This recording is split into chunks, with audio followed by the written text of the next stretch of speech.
Welcome back to TRT World, where we continue with our coverage on October the 7th. Israeli Prime Minister Benjamin Netanyahu's stated aim to finish Hamas 2 years ago following its attacks has since become recognized by international authorities as a genocide. Almost 70,000 Palestinians in Gaza have been killed by the Israeli military, most of whom are women and children. The enclave lies in ruins and starvation is widespread. The relentless bombardment, death and destruction in Gaza has shocked the world over, with Israel seeing few consequences for its actions.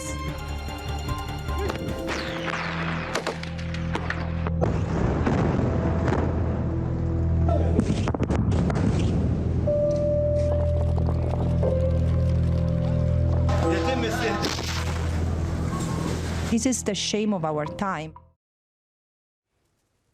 Well, during the 2-year war, nearly the entire population of Gaza has been displaced several times over. Those who've survived live to tell their stories of resilience, but not without pain. One such person is Mohammed Jihad Mohammed Al-Dalu, a journalist living in the Strip. أنا الصحفي محمد جهاد محمد الدلو من سكان حي الشجاعية في غزة. عمري 31 سنة، خريج صحافة وإعلام.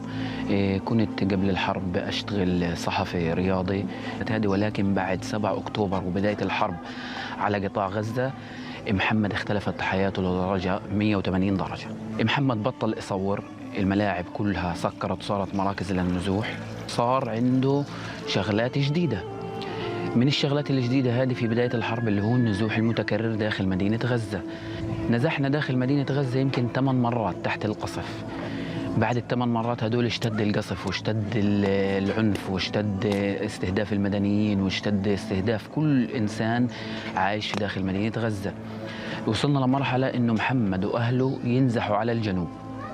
محمد لما نزح على الجنوب ما نزحش بكل عيلته، ضل له إخوة في مدينة غزة. في يوم من الأيام صحيت الصبح زي أي إنسان، فطلعت زي أي أبو الصبح أدور على طحين، أدور على أي شغلة أكلها. توجهت لمنطقة السرايا على أساس إنه أنا أوفر الشغلة هذه. وأنا في الطريق في شغلة نقزاني في قلبي. رحت على نقطة الشحن، مسكت الجوال، لقيت قرايبي رنين علي كذا مكالمة فائتة. بدي أرجع لهم اللي هو الجوال برن علي اللي هو ابن عمتي.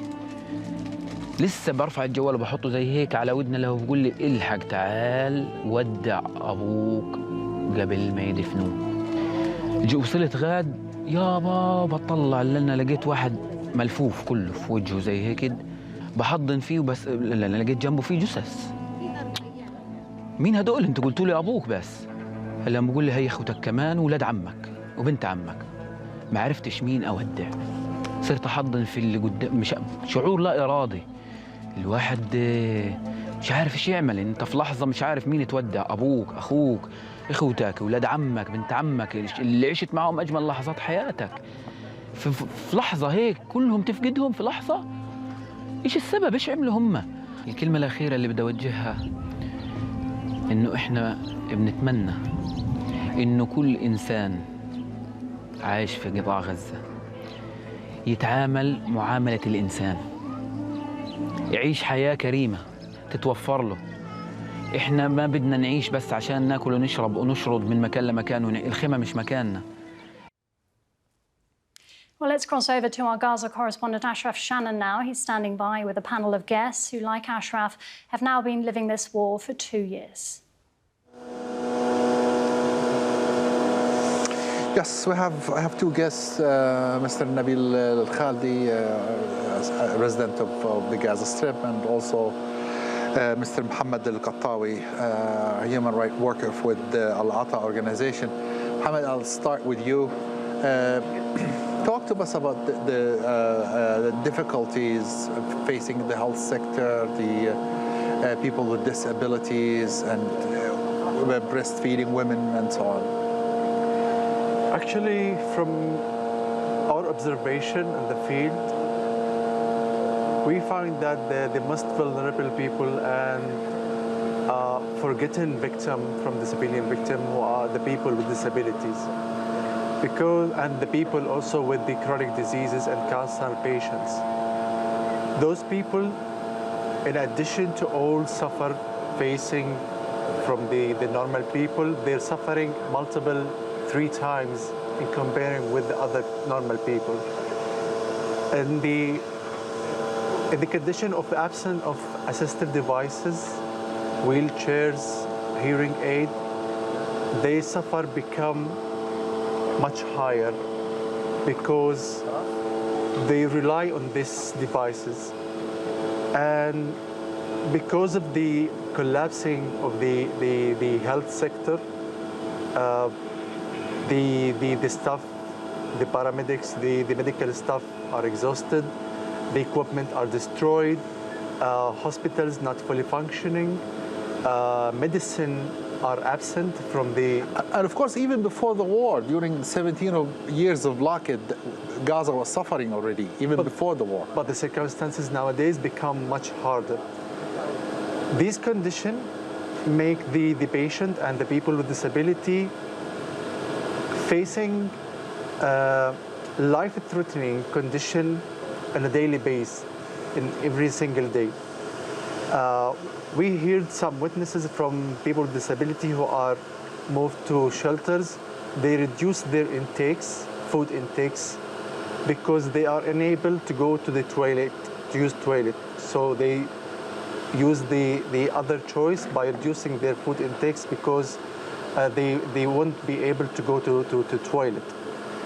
The people who are suffering from kidney failure. And this is, of course, they're unable to go to the toilets because of unable to access them, and also unable to access water. They don't have water, they don't have lanterns, they don't have wheelchairs, they don't have the assisted devices for the deaf people because they lost their connectivity with their surrounding environment. And going back to the people with cancer patient or the patient who are suffering from the kidney failure, there is no electricity, no treatment, no medicine. They have no access to the clean water.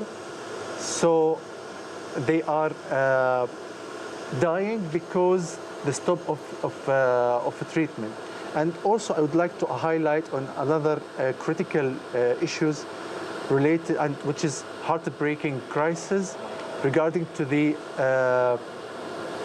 newborn, or the lack of the infant formula and inability of women to breastfeed, because most of the mothers inside Gaza Strip suffer from severe malnutrition, stress and traumatized, and even if the formula available in the market, it is extremely expensive, which is not affordable for the family to bring to their newborn, leaving them facing the die and hungry.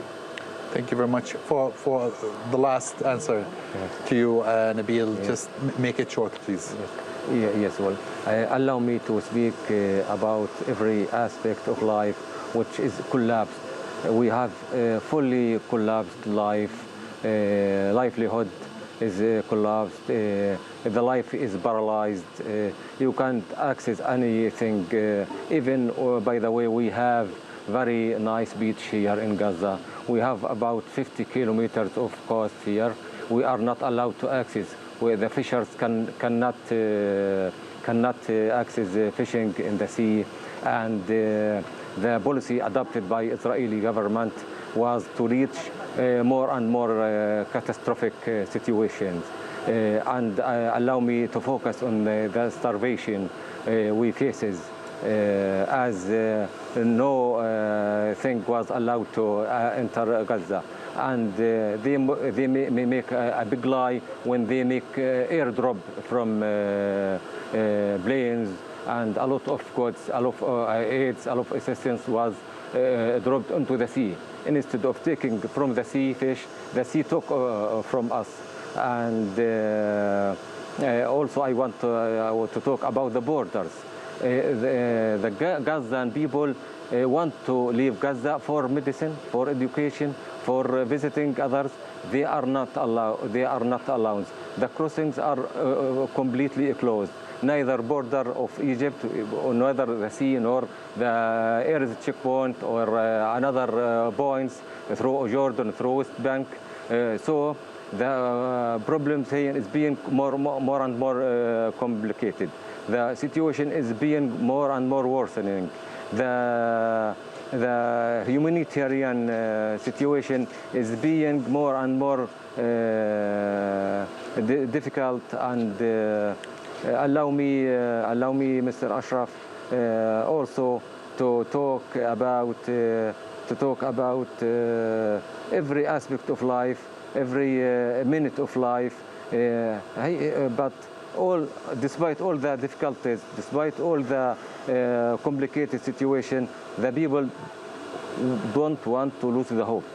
We are looking for hopes, and we are pretty sure from the return of spring, return of birds, return of flowers and roses. Thank you very much, Nabil. Thank you, Muhammad, and thanks to all our viewers. Rhiannon, back to you.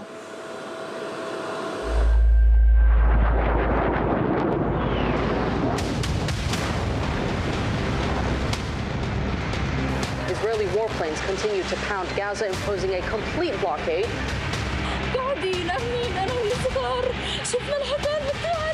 It's all about survival now. This is war. Our police take cover.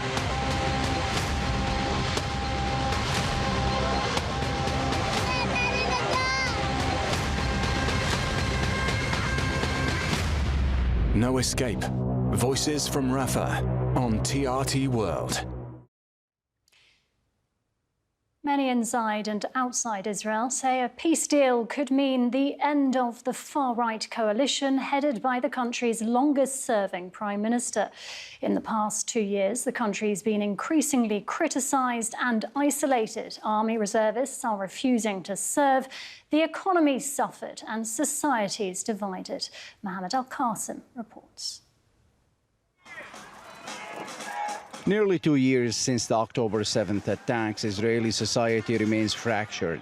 The war on Gaza has exposed and, in some cases, deepened long-running tensions over leadership, religion, and the future of the country.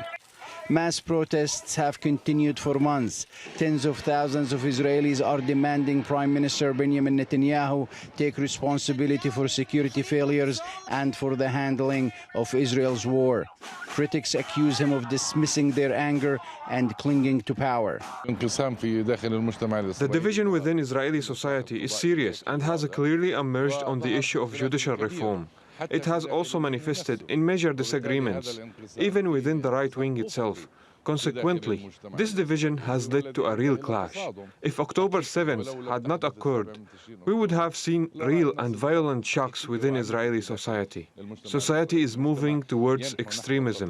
There is a real problem within the religious who refuse to serve in the army and the secularists within the Israeli society. There is a real struggle between liberalism and controlling the government and transforming it into a dictatorship within Israel. One of the sharpest divides is over military service. Secular Israelis say the burden of defending the country must be shared, but ultra-Orthodox men, who make up a growing percentage of the population, continue to resist conscription, sparking resentment and fueling the political crisis, threatening the stability of the coalition. These threats are not real. They represent a golden opportunity, whether for Smotrich or Ben-Gvir, to be in such a government. They are merely playing cards that Netanyahu is cleverly using to manage the political situation. His recent show in New York and his meeting with Trump in Washington fully demonstrate that he's bringing more playing cards to strengthen himself in preparation for the upcoming elections, with the understanding that the United States is at his back and that he can impose his political agenda on it. Which lends credence to the argument that Netanyahu is using these fractures to his own advantage. As Israel continues its brutal war on Gaza, the divisions at home are widening. From politics to the streets, the conflict has deepened rifts over leadership, strategy, conscription, and the country's future. In many ways, Israelis are discovering that the conflict in Gaza is also a conflict within. Mohammed Al-Qasim, TRT World, West Jerusalem. Well, we're joined now by Barbara Slavin from Washington, D.C., a distinguished fellow at the Stimson Center. Barbara, thank you very much for your time this evening. Now, as we've been hearing over the past 2 years, Israel's been increasingly criticized, increasingly isolated. But has the reluctance of some to call Israel out, namely the U.S., emboldened Benjamin Netanyahu? Well, I think what we're seeing in the United States is similar to what we're seeing in much of the rest of the world. There is declining support for the war in Gaza. Now, the U.S. has a very strong relationship with Israel that obviously goes back decades. There is also a strong personal relationship between President Trump and Prime Minister Netanyahu. But the fact remains that even Trump, as we see, has lost patience with the continuation of this war and has put pressure on Netanyahu to accept a ceasefire. There was a plan that has been put forward. Now, aspects of it may seem rather unrealistic, but I think the key element, and I wrote about this for Stimson today, is getting the ceasefire, getting the end of the fighting so that hostages return home, so that urgently needed humanitarian aid comes into Gaza and people can walk in the streets without worrying about bombs falling on their heads. I think that has to be the priority. Whatever comes after, frankly, is of less concern, I think, to me, and probably also to many Israelis who are exhausted and traumatized by 2 years of this conflict, even if they're not suffering in the same material way that Palestinians are.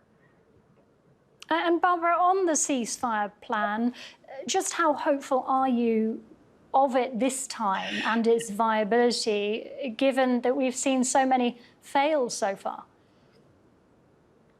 Yeah, I'm a little bit more hopeful, but I've followed this region for a very long time, so I'm not letting my optimism get away with me. You pointed out in your earlier segment that Bibi Netanyahu has a lot of political motivations for what he does, and certainly for keeping the war going. It has kept him in power. And even though the opposition in Israel has promised to support his government if he accepts the ceasefire and carries out the ceasefire, I'm sure he's concerned that his coalition will begin to crumble. President Trump has demanded that Israel begin to withdraw from Gaza. And of course, some of his ministers don't want Israel to withdraw. They want Israel to reoccupy Gaza and kick out the Palestinians. So it's tricky for him. I noticed today on social media there was no mention of him appearing before his people, making any statements. And this is the second anniversary of the worst attack on Israel in its history. And I thought that was striking, that he was somehow reluctant to come out and say anything. It suggests that these ceasefire talks are in a very, very delicate stage. And Barbara, if Hamas does give up the hostages, presumably its only leverage at the moment, what protection does it have against an Israeli U-turn? And who's the guarantor here? Is it Donald Trump? I mean, these are excellent questions, and I'm sure it's one of the reasons why Hamas has been taking its time. There are other elements of this 20-point plan that was announced by Trump and Netanyahu that are concerning to Hamas, obviously. There's no promise of a Palestinian state. There's a very vague reference to, at some point in time after the Palestinian Authority has reformed itself, maybe then some sort of pathway. But Hamas, I think, understands that this will mean the end of its political role in Gaza. And of course, Hamas is supposed to disarm.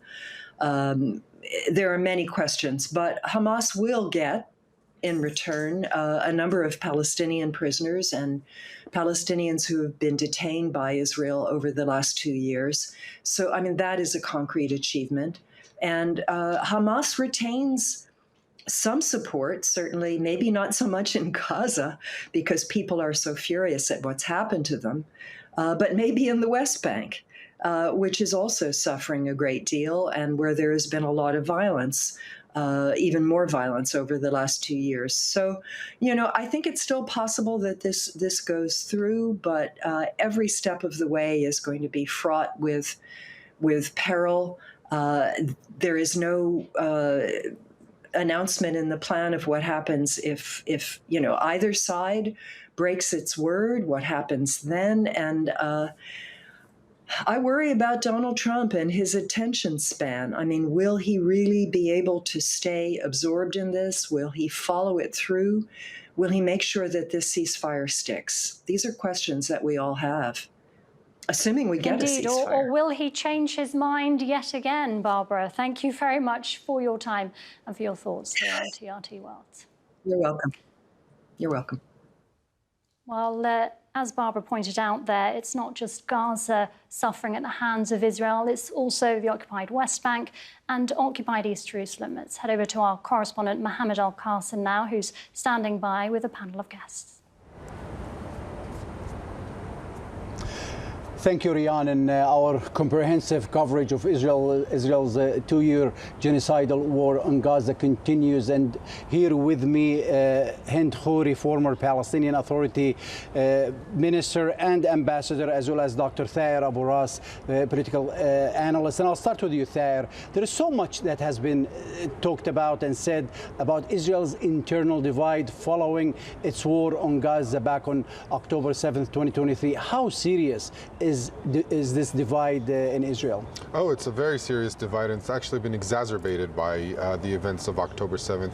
There were hopes that following the October 7th attacks, Israeli society may be able to come together, but these hopes were subdued very quickly with all the internal divides. And that's because the divides in Israel are very foundational.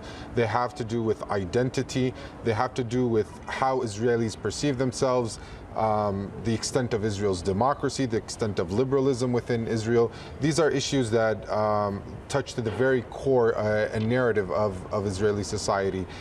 But the main issue that Israelis are divided over is the issue of the conscription of the ultra-Orthodox community, or the Haredim as they are known in Israel. The Haredim are the fastest growing minority in Israel, yet they do not take part in public life in general, and they do not share the burden. If you'd ask your typical secular or liberal Israeli, they would tell you that their main problem with the Haredim is that they do not take part in military life, they do not join the military, nor do they take part in share part of the economic burden. They do not take part in the labor market, and nor do they contribute to the tax revenues of the country. And this is an issue that after October 7th, and with all of the economic and military challenges that Israel is expected to deal with in the near and long term, there's a demand from this sector of Israeli society that the ultra-Orthodox community come to play a bigger role.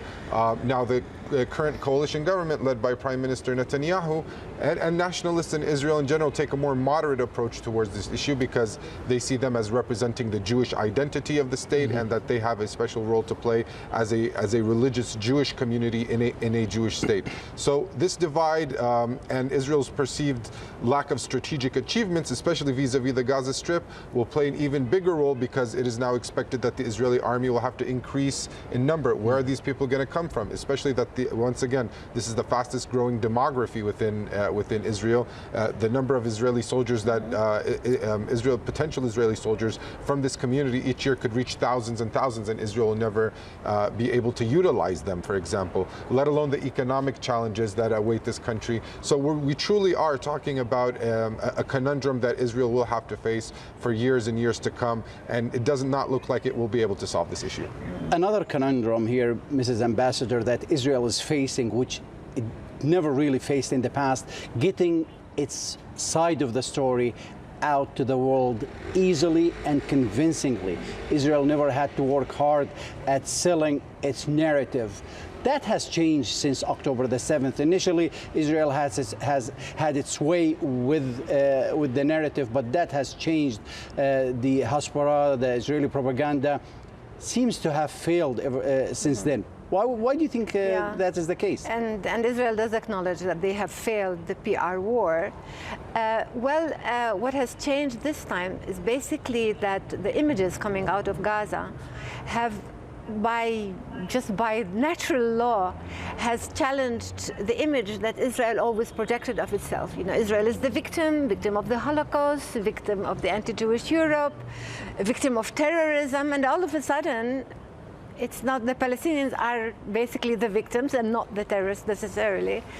Their overuse and abuse of the issue of anti-Semitism also, blaming everybody has played its role. It's either you're with us or against us. But I also want to add another thing, is that its strategies have been exposed. Now, over the years, Israel truly used the media and they controlled the narrative for a century.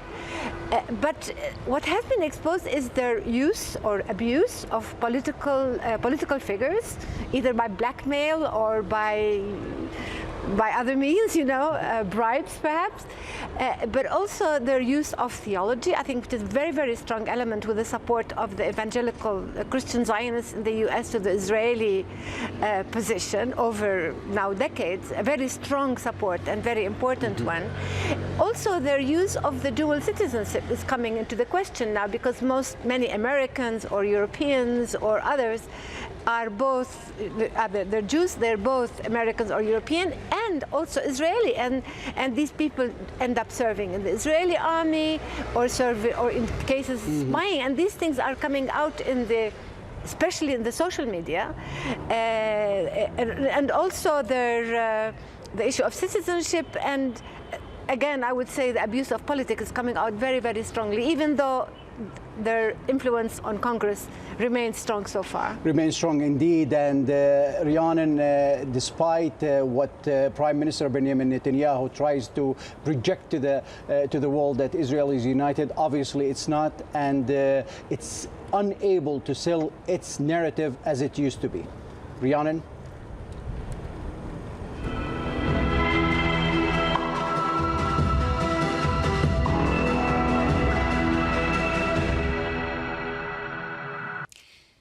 Now, as we mentioned, Israel's attacks aren't limited to Gaza. In the last 2 years, it's been rapidly expanding the illegal settlements in the occupied West Bank. Last year, Israel approved nearly 29,000 more houses, 19,000 in occupied East Jerusalem, almost 10,000 in the occupied West Bank. And in September, Benjamin Netanyahu signed plans for thousands more homes. Since the start of the war on Gaza, Israel has declared over 24 square kilometres of Palestinian territory as state land. There, Palestinians are forbidden from building or farming. Now, the E1 project is on the horizon, a huge expansion plan on land that links occupied East Jerusalem to a major illegal settlement, cutting the occupied West Bank into two separate areas and isolating occupied East Jerusalem from a possible future Palestinian state. Mohammed Alwan has the details. October 7th provided Israel with a pretext to tighten its stranglehold on the occupied West Bank. The occupation accelerated its illegal settlement expansion as part of intensified efforts to impose what it calls full sovereignty over Palestinian land. The map today looks very different from just 2 years ago. 56,000 dunams have been confiscated and many settler outposts legalized. 90 outposts in the eastern hills and Jordan Valley create geographic isolation, while settlement corridors link settlements into large blocks, cutting off Palestinian communities and connecting the colonies.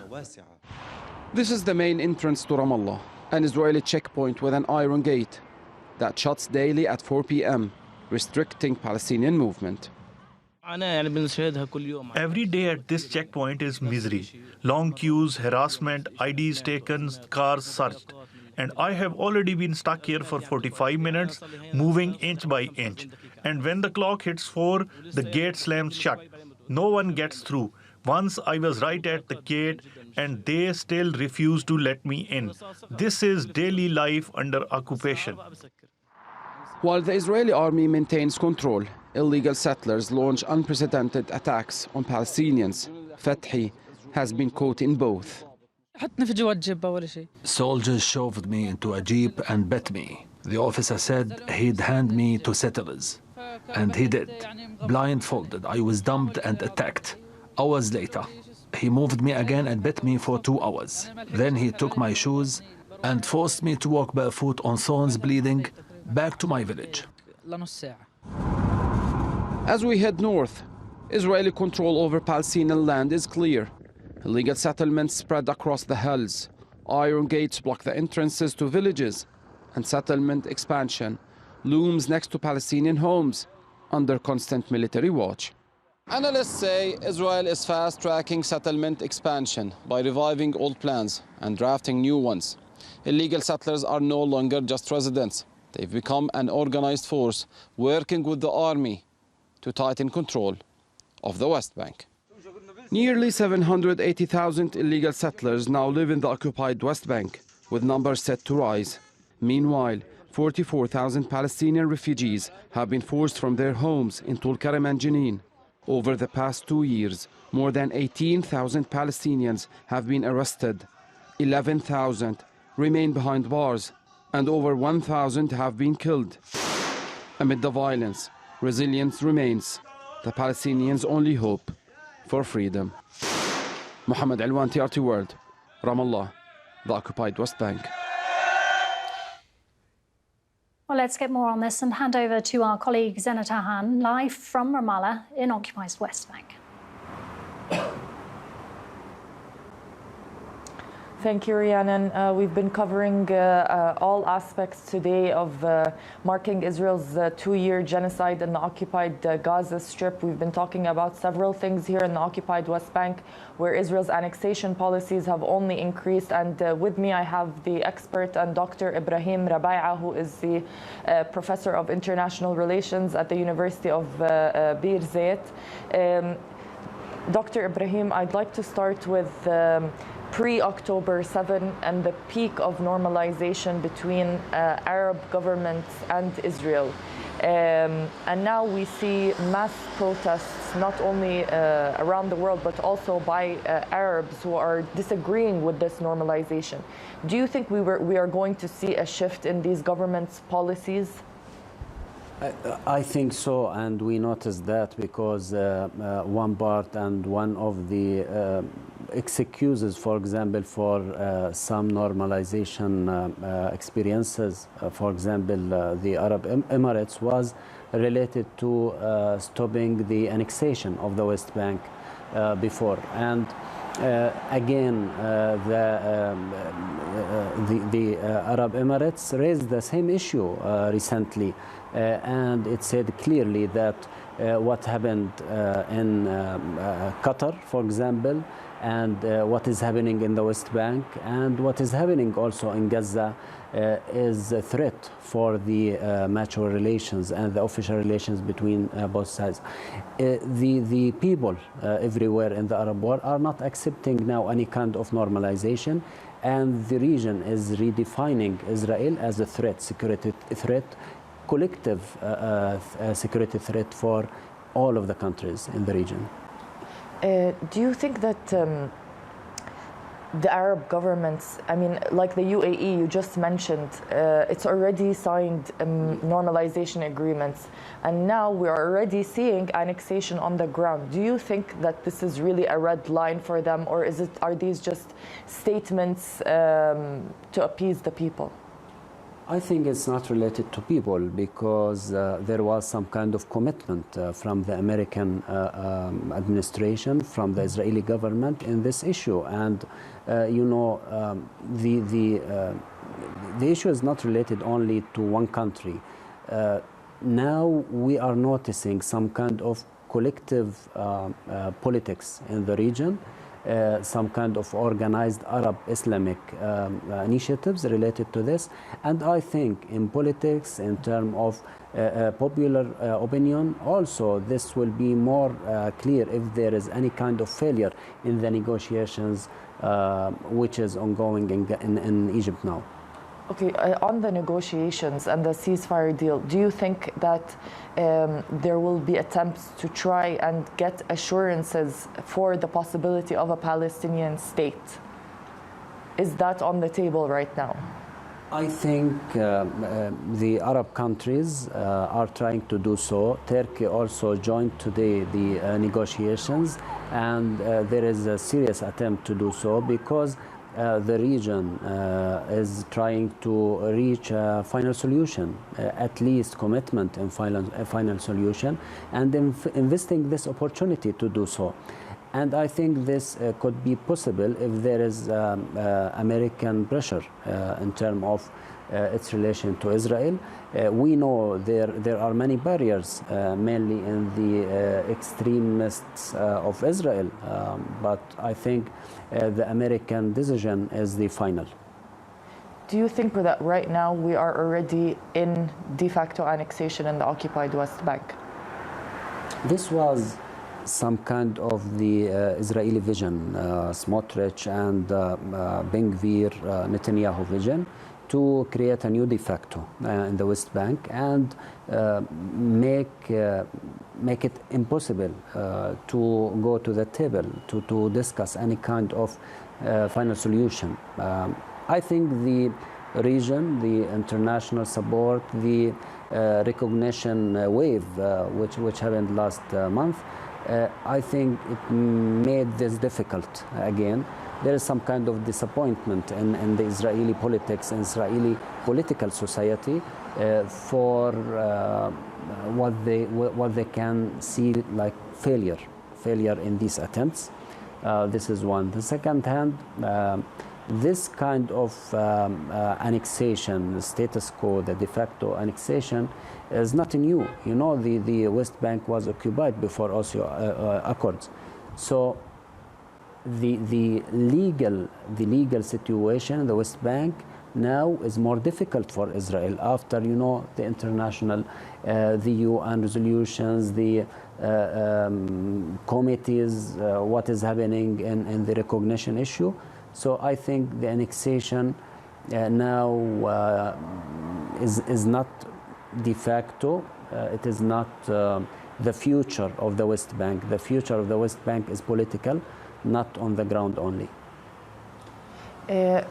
Just coming off of that, in the West Bank, the Israeli military is putting closures and iron gates at the entrances to every city. We have what people on the ground are calling open-air prisons, and there is real fear on the ground that there will be massacres in the coming future, in the near future. Can we get to a place where these international powers can actually stop, keeping in mind that Israel is the only power on the ground and the Palestinians are at the mercy of the Israeli military? Of course, I think something very important happened for the last months, which is connecting the issue in Gaza with the issue in the West Bank. It is one occupation, one colonial policy, with different tactics only. So this became more clear in the international arena, international law, with the great powers in the world, and everybody is talking about that, and they discuss these issues in the UN Security Council for several times. And I think this is very important with the issue of sanctions on the settlers and their leaders. The situation became, I think, in the term of politics, more difficult for Israel.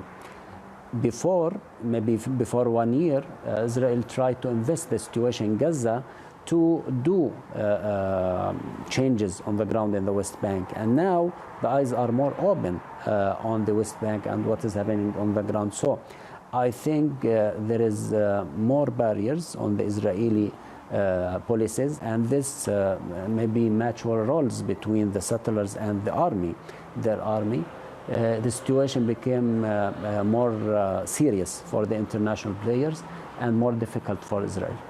Thank you so much, Dr. Ibrahim, for joining us. Thank you. We've been covering all day. Today marks the 2nd year of Israel's genocide, going into the 3rd, and we are waiting to hear about any ceasefire agreement.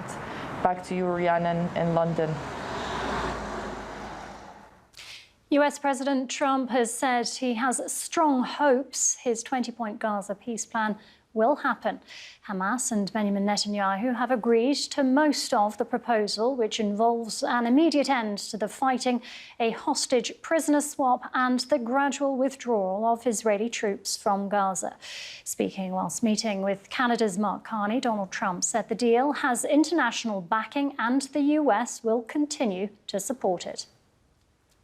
And I think there's a possibility that we could have peace in the Middle East. It's something even beyond the Gaza situation. We want a release of the hostages immediately, etc. And so our team is over there now. Another team just left, and other countries, literally every country in the world has supported the plan. Yep. I don't think there's anybody that hasn't, actually, not that I've seen. Well, for more on this, let's go to our North America correspondent, John Brain, who's live for us in Washington. John, Trump's still optimistic a deal can be reached here. What else can we glean from these latest comments from the US president?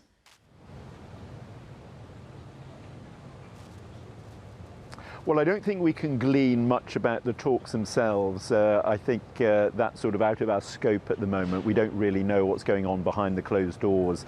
And Donald Trump, as we know, does tend to always look on the positive side of these things. He's very optimistic about these talks. He talked about that second team. That's Steve Witkoff, the Middle East envoy, heading to the region to take part in those talks, someone Trump's got a lot of faith in to get these sorts of deals done. But the fact that Trump is raising expectations should actually help, because it means it's going to be very, very difficult for either Hamas or Israel to now turn around and say, actually, no, we don't accept this deal at all. We want to go back to the situation we were in and the conflict continuing. So there is real pressure being exerted on the two sides, not just by Donald Trump, of course, but by the international community as a whole now, really looking for some tangible results from these negotiations. And it would be, we already know what Trump's view of Hamas will be if they derail the talks. He's talked about allowing Israel to obliterate the group. But there's also pressure coming from the White House on Israel as well. It's not a question of blind support for Netanyahu, as it might have been between a US president and Israeli leader in the past. Trump has been very critical of Netanyahu. He's expecting delivery from the Israeli leader as well. John, thank you very much. John Brain in Washington. Over the 2 years, Israel has repeatedly violated international law, blocking the passage of aid, including food and water and medicine, just one of its illegal acts. With famine declared in northern Gaza and spreading across the enclave, people are surviving on meals made from animal feed, bread baked with birdseed, and tea brewed from sticks and leaves. Hundreds have died from starvation or malnutrition since the war began. Abdelwahab Hamad sent this report from Dar al-Bala in Gaza. This is what starvation looks like. Bodies reduced to bone, lives ended not by violence, but by the absence of food. Ahmed was once a healthy, playful boy. That was before Gaza's siege turned hunger into a daily struggle for survival. Many nights I would wake up and find Ahmed awake. I would ask him what was wrong, and he would tell me he was hungry or that his body ached terribly. I felt so much pain. My heart was burning, and I didn't know what I could do for him. I was losing my son slowly, day by day. For Hannah, even the simplest food has become impossible to find. My son had celiac disease since 2014, and he recovered. But during the war, his health began to fail again. He needed special food, yet we barely even had flour to eat. Ahmed saw bread only 2 months in those 2 years. Imagine being sick and starving for years under siege. His immunity collapsed and he died. Ahmed's story is one of hundreds. Doctors say Gaza's hospitals are now words of hunger. Children wasting away as their bodies shut down. For months, Israel has combined bombardment with starvation. Tens of thousands of Palestinians suffer from malnutrition. Many have reached the most dangerous stage of food insecurity. The United Nations says Gaza's entire population now faces catastrophic hunger, a crisis it describes as the worst anywhere in the world. It warns famine could soon become widespread if it continues to be blocked. My nephew suffered from starvation. Even at the hospital, there was no food and no treatment. He was displaced from Gaza City, living in a tent by the roadside. Most of what we eat isn't even suitable for animals. In Gaza, hunger has become deadlier than bombs. Mothers like Hannah bury their children not from wounds, but from emptiness.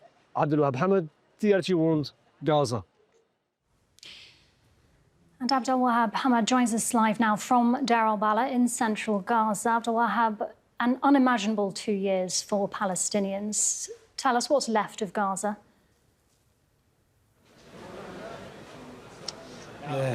Gaza has been unmade by the Israeli military since day one of this genocide. The Israeli military have systematically, deliberately hindered and rendered life impossible for Palestinians.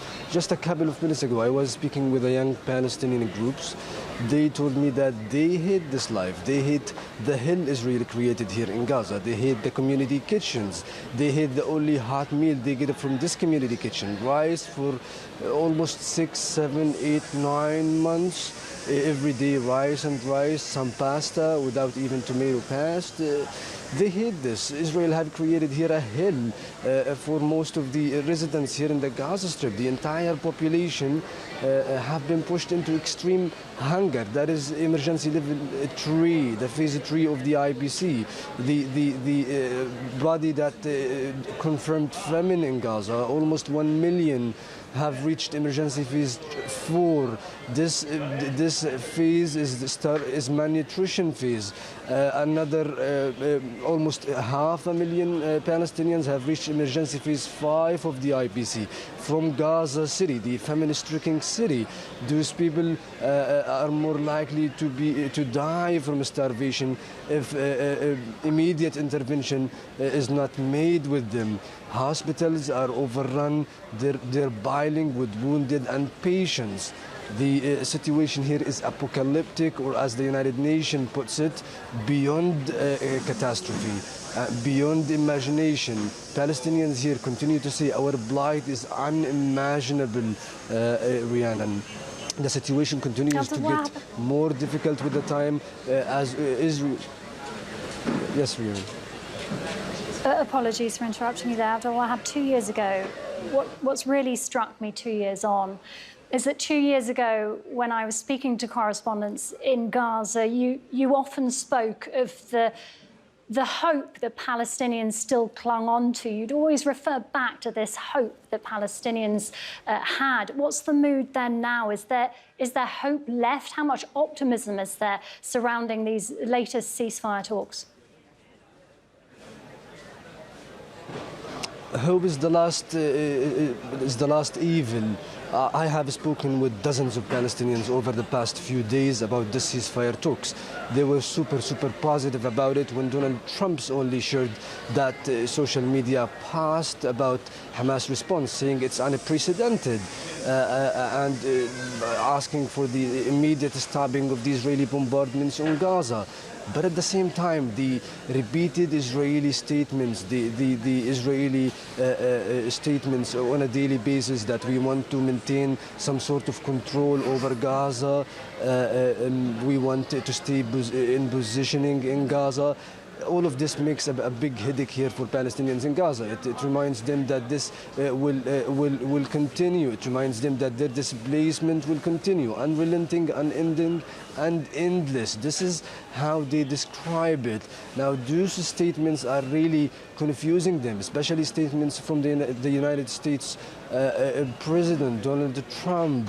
It confuses them. A lot of optimism, but that optimism, they know it. They have experienced this. They have lived through failed ceasefire agreements. They have heard so much of positive talks about this ceasefire, and it ended with a big fail. And that's why this time what they really want is an end of this genocide. And that's why a lot of them have actually been pushed into this Donald Trump Gaza peace plan because of really one point, immediate stopping of the killing in Gaza, because enough is enough. This is what they say, and they continue to say this.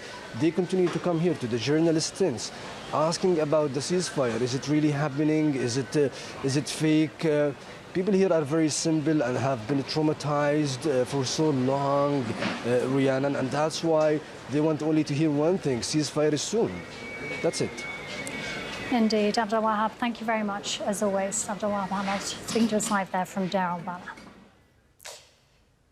Now, Dr. James Smith joins me live on set, an emergency physician and lecturer in humanitarian policy at University College London. Dr. Smith, thank you very much for coming in to speak to us this evening. Now, you were on the recent Sumud flotilla. Can you tell us why you decided to join from a personal point of view, and what more you can tell us about your experience? I was with the flotilla for about 2.5 weeks as it traversed through the Western Mediterranean from Sicily towards Tunisia and then back again. And I was with several hundred other participants. This is the largest flotilla in the Palestine solidarity movement. There are, of course, many flotillas that preceded this current flotilla. And people have been motivated really to participate because they don't see states acting. States haven't taken their responsibilities seriously, and therefore individuals have to take matters into their own hands. And that's really what we're seeing now play out, not only with the flotillas, but indeed with protests and this sort of galvanization of the Palestine solidarity movement globally.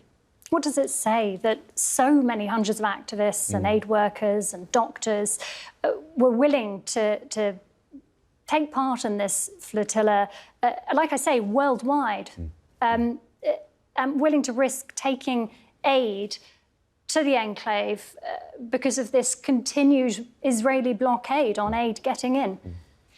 I think this tells us about the levels of frustration among folks who have looked to legal and political systems to function and have seen that they have completely malfunctioned, or perhaps even that they are functioning exactly as they were intended to function, that they were always intended to enable and enact violence in one form or another, particularly against the Palestinian people.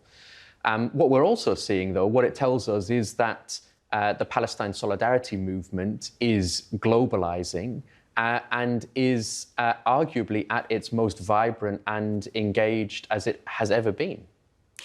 You also worked in Gaza during this war, 2.5 months you were there. Tell us what you witnessed, because we're talking about 2 years of genocide here. What was your experience? I was first in Gaza in December of 2023 and again in April of 2024. And the conditions there in Deir al-Balah in December of 2023 were beyond horrific. The hospitals every single day, multiple mass casualty incidents, we would call them, when the hospital is overwhelmed with the number of patients, the injured and mortally wounded that were entering the hospital. And the situation has only deteriorated ever since. There has not been a moment of respite for our Palestinian colleagues working within the healthcare system. The second time that I was in Gaza, I worked throughout the Gaza Strip, in Rafah, in Mawasi, Khan Yunis. I was also involved in ambulance transfers from the north of Gaza to the south. Every single hospital that I worked in had been targeted in one form or another. It's unlike anything that I or many of my more experienced colleagues have seen in any other humanitarian context in which they or I have ever worked in. You mentioned your colleagues who are still there in Gaza. Do you still have contact with them? And what do they say about the humanitarian situation now and just how urgently a ceasefire is needed? I'm in touch with colleagues almost every day, and they tell me about the conditions in the hospitals, the continued influx of patients. I think that there is a misperception among many people that when Palestine and Gaza drops off the mainstream media news cycle for a moment, that perhaps the conditions have improved there. The political rhetoric of Trump's latest so-called peace plan and a demand that Israel stops bombing Gaza. But indeed, the killing and the maiming of Palestinians continues. More than 100 Palestinians killed in the days since Trump insisted that Israel stops bombing. The violence is just unrelenting. You say so-called peace plan. Why? Well, the first thing to say really is that where are the Palestinians in this process? Where is the voice and perspective and priorities of the Palestinian people who have historically and again been excluded from this conversation? Let's be frank, that Netanyahu and Trump and previous Israeli and US administrations, they have never acted with the wishes or the rights of the Palestinian people at the forefront of their minds. There are many people, foremost among them Palestinians themselves, who are concerned that whatever comes next will simply be the genocide, but by other means. The other thing, of course, we need to be very well aware of is that this plan doesn't address the fundamentals underlying root causes of occupation, of apartheid, the denial of Palestinian political rights, the denial of the Palestinian right of return. And until those fundamental issues are addressed, what indeed does this particular American peace look like? There is no accountability and there is no justice, and therefore there can be no peace. Dr. Smith, thank you so much for coming in and for sharing your experiences of Gaza as well. Thank you. Here in London, hundreds of students have marched against the ongoing destruction in Gaza. The demonstrations taken place past 4 major universities, with the students calling for them to stop supporting Israel. Paul Hawkins was there. Because of the synagogue attack in Manchester last week, Keir Starmer says that protesting today is insensitive and un-British. Nevertheless, 75 to 100 protesters have come here from King's College, which is just around the corner. And earlier, we spoke to some of them and asked them why they're here. The genocide in Gaza is continuing and the people of Gaza are still being starved. And so it has been 2 years since this escalation in the colonisation of Palestine. And so as students, we feel that we have to come out not just to oppose the university's complicity in genocide, but also to oppose this government and to reject when they try to say that we should be ashamed to come out today. Obviously to show solidarity with the students who are protesting against the genocide and the ongoing genocide. Okay. What does October the 7th mean to you? So, I mean, today is October the 7th. Obviously, it was a catalyst for the current phase of the ongoing ethnic cleansing, apartheid, genocide, but nothing started on October the 7th. Turkish intelligence chief Ibrahim Kalin will take part in Gaza peace talks in Egypt on Wednesday. Top of his agenda will be achieving a ceasefire, facilitating a hostage prisoner swap, and ensuring the delivery of humanitarian aid into Gaza. Kalin has already held bilateral meetings with officials from the United States, Egypt, Qatar, and with Hamas. Indirect peace talks with Israel are currently underway in Cairo.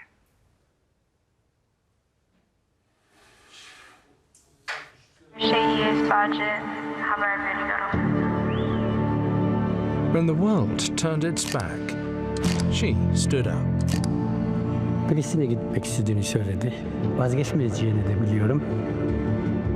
the United States to the occupied West Bank, Aishana Eske Egi went to stand alongside the Palestinian resistance.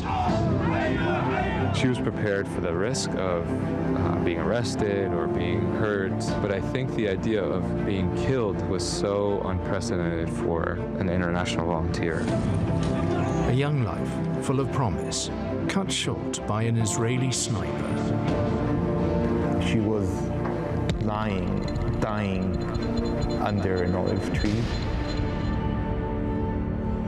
A community still in mourning. I mean, our entire life has changed.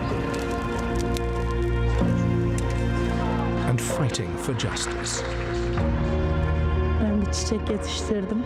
O çiçek gitti ama kimse sorumlu değil yani. Kimse sorumlu kalmıyor. Biz adalet istiyoruz sadece. Under an olive tree on TRT World.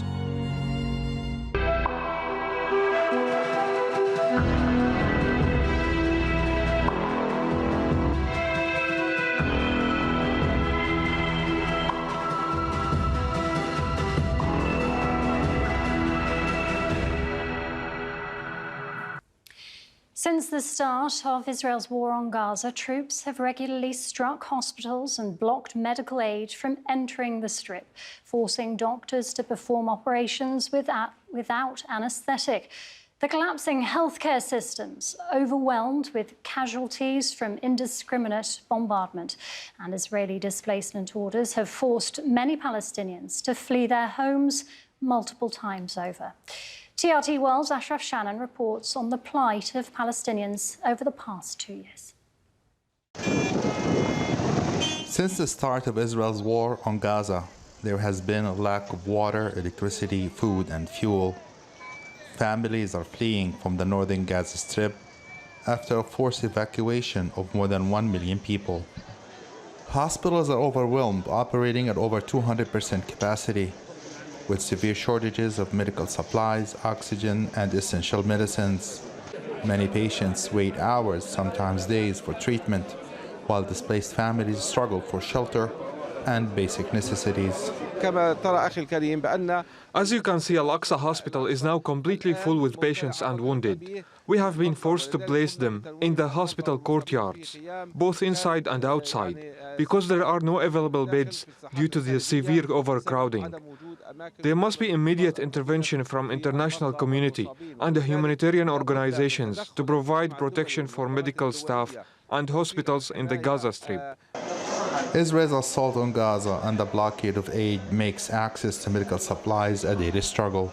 Ala, a 9-year-old boy who was critically injured in an Israeli airstrike, still has shrapnel embedded in his body. At first, they took him to the Al-Shifa hospital, but there were almost no resources, no doctors, no beds to place him on. So they transferred him to Al-Aqsa hospital. Right now, his right eye has almost lost vision, and there are still 3 pieces of shrapnel in his left eye. His right leg doesn't move at all.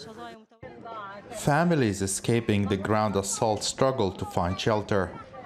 According to the UN, over 60% of displaced families in Gaza are living without adequate shelter or access to clean water. We were in Gaza, but after the displacement and bombing, we fled to the south. Now we are living on the street. For 2 days, we've had no tent, no shelter. I was displaced with my children because of the airstrikes, and we can't even find drinking water.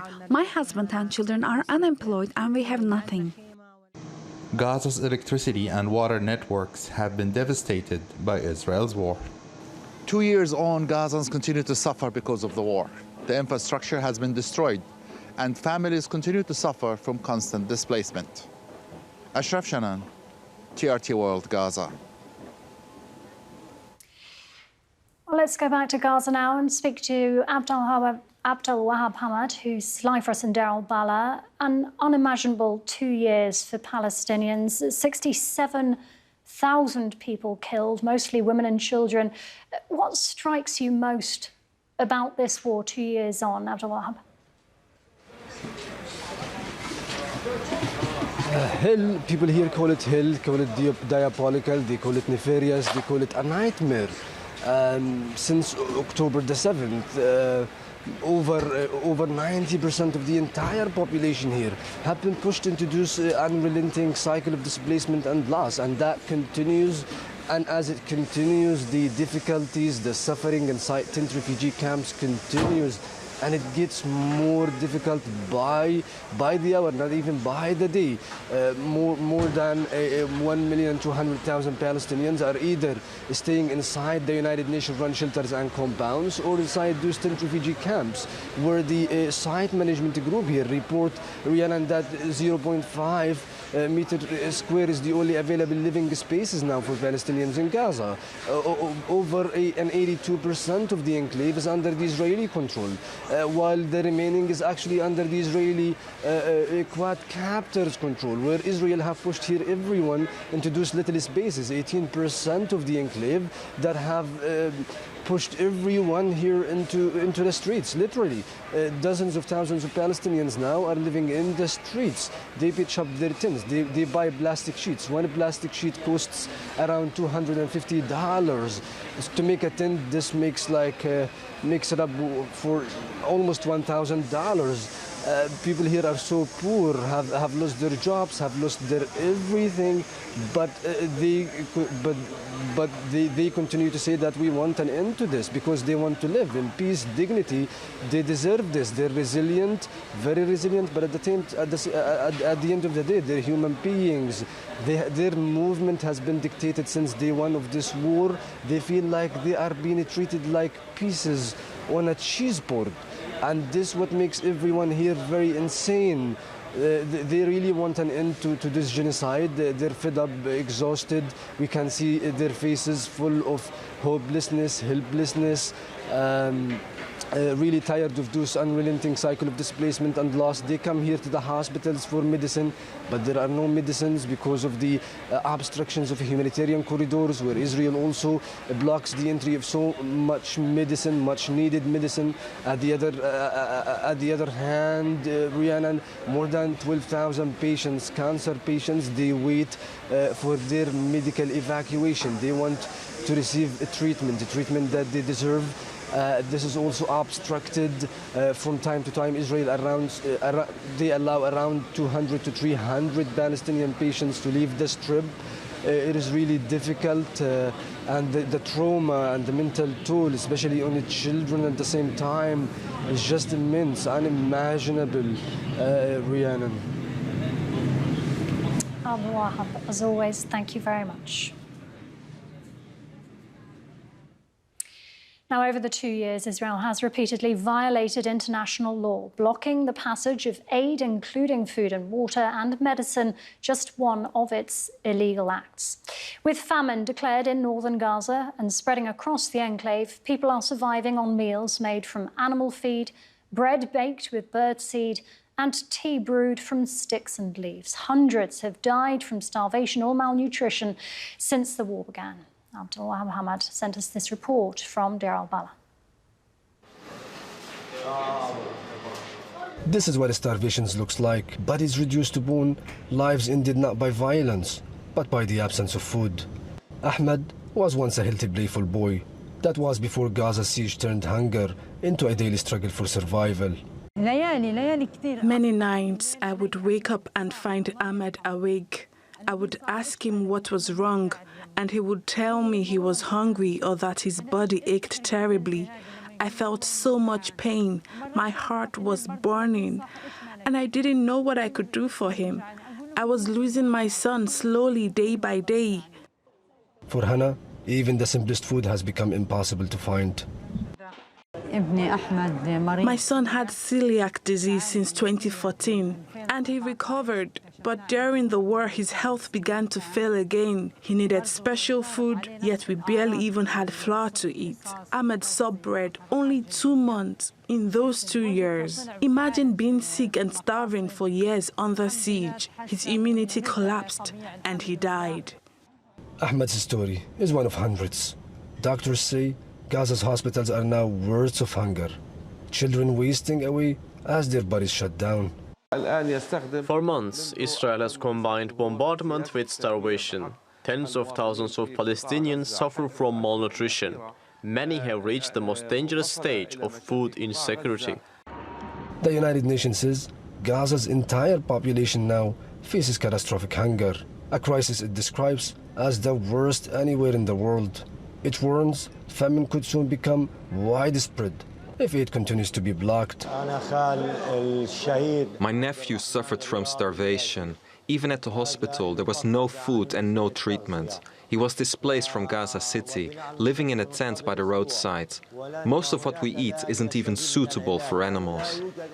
In Gaza, hunger has become deadlier than bombs. Mothers like Hannah bury their children not from wounds, but from emptiness.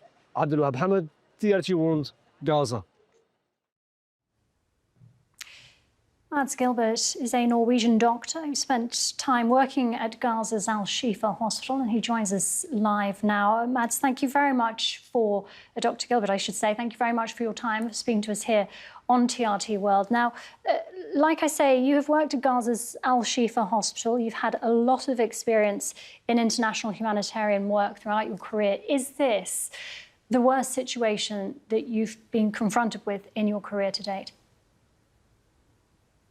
Absolutely, without any hesitation or doubt. I've been working with international solidarity medicine for the last 43 years. My first experience with Israeli war machine was in Beirut in 1982, where they also besieged, blocked and bombed the city with civilians, taking the biggest casualties through the summer of 1982. It was horrible. I lost many of my illusions during Beirut. And since then, for these 43 years, it is no doubt that it has become more and more brutal. And I've been in Gaza working with the brave Palestinian healthcare workers since the first Intifada. And as you said many times in Shifa, also in Al-Aqsa Hospital, in Al-Quds Hospital, in Mustashfa El-Ahli Arab, I know the Palestinian healthcare well, and I know the Palestinian healthcare workers, and I'm a little bit embarrassed to speak tonight because I think they should have the floor to explain. But that said, there is no doubt that what we have seen during these 2 last years has surpassed any fantasy of how sadistic, how systematic, and how devilish an occupation army and a terror state can subjugate and other people to the most heinous suffering and pain for their families, for their children, for the civilian men, women. Everyone has been and are suffering. And all of these effects that you have been describing through your brave journalists in Gaza are the results of a detailed planning by the Israeli state bodies, the defense minister, the interior minister, the security people, and not to forget the Israeli occupation army. Everything is man-made, from the starvation to the use of quadcopters, to the denial of supplies to the hospitals, to the bombing of hospitals, to the killing of more than 1,700 doctors, nurses, paramedics, and medical students, and to the blockade of all types of humanitarian support to the people. I don't think that we have seen for the last 2 centuries anything like the meanness and the systematic sadism in the Israeli way of treating the Palestinian people, and not only in Gaza, don't forget the West Bank. This is not only a genocide, this is an ethnic cleansing, and this is an unprecedented campaign supported by the United States, which is the main ally of most European countries, which has been going on live camera every night, every day for more than 2 years, and it has to stop. Dr. Gilbert, you mention your colleagues who are still there in Gaza. Is there a sense of helplessness now for humanitarian workers, for doctors, for surgeons? I talk to my colleagues in Gaza almost every day, the Palestinian colleagues. And I'm sick and tired of the voices from Gaza only being, or mostly being, the white humanitarian caravan, the relief industry going in. They do a good job, but the burden and the brink of the burden, and the main responsibilities in Gaza are carried by the Palestinian healthcare workers, and they don't give up. This portraying of them as helpless and sort of surrendering is not what I hear. It's not what I see when I talk to them. They are steadfast, they are strong, they don't leave their people, and they are willing to die. And let me take this opportunity to pay tribute to two, or rather three, of the more than 1,700 killed medics and nurses and paramedics in Gaza. My very dear medical student, Dr. Maysara Al-Rayes, who finished as a medical doctor, was going to be a pediatrician. He was killed on the 5th of October 2023 with his whole family, executed in a merciless bombardment of his home. He was a brilliant doctor, and he chose to go back to Gaza to serve his people. He exists no more. And I also want to pay tribute to Dr. Hani Al-Haytham, who was the head of Shifa Emergency, and his wife, Dr. Samara Gafani, and their 5 children, Tia, Samir, Wafa, and Saur. They were killed on the 17th of December 2023. And these two families are just two examples of how systematic the Israeli occupation army have been attacking the healthcare workers in Gaza. Despite this, to answer your question, despite this, I don't see that they give up. Yes, they are exhausted. Yes, they are desperate to get in, not first and foremost food for themselves, but food for their patients. And they're desperate to get in the drugs and the equipment they need to treat the thousands and thousands of injured who are now dying by the thousands from complications that could have been prevented if the medical system had not been so profoundly destroyed by the Israeli occupation army. But my answer to your question is no, they don't give up. No, they are steadfast. And bear in mind, despite the Israeli army being one of the mightiest and most well-equipped and most strongly supported armies in the world by the US, all the technology, all the weapons, all the bombardment, they have not been able to defeat the Palestinian resistance. And part of the resistance in Palestine is the medical system. Because this is a popular struggle, it's a legal struggle against occupation, and the Palestinian movement is a national liberation movement which should be supported by every righteous thinking person in the world, because they're fighting exactly the same struggle as we in Norway fought when we were fighting the Nazis who occupied us for 5 years, and as the Ukrainian people are fighting to gain this now against occupation. So this is a legal struggle, and the medical system is an important part of the popular resistance, and they have stood the test. And I want to pay tribute to my boss, Dr. Youssef Aborish, who is the Minister of Health in Gaza, who has been on his post as a leader for these 2 years and done a fantastic job not to give up and to try to improvise and try to find solutions. And despite the fact that 2/3 of the hospitals are out of function, the remaining 1/3 are still doing medical work and will not give up until there is free Palestine. Dr. Gilbert, thank you so much for talking to us this evening and for your passionate words. Thank you. Thank you.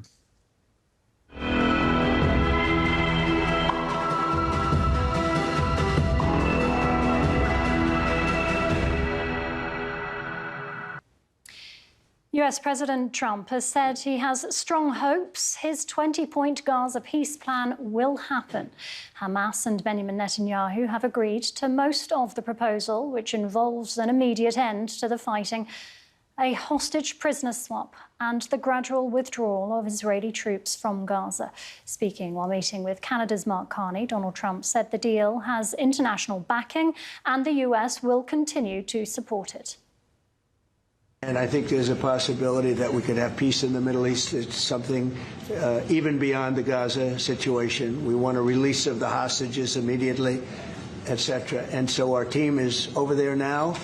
Another team just left, and other countries, literally every country in the world has supported the plan. Yep. I don't think there's anybody that hasn't, actually, not that I've seen. Well, for more on this, let's bring in our North America correspondent, John Brain, who joins us live from Washington. John, Trump still obviously optimistic a deal can be reached here. What else do we know?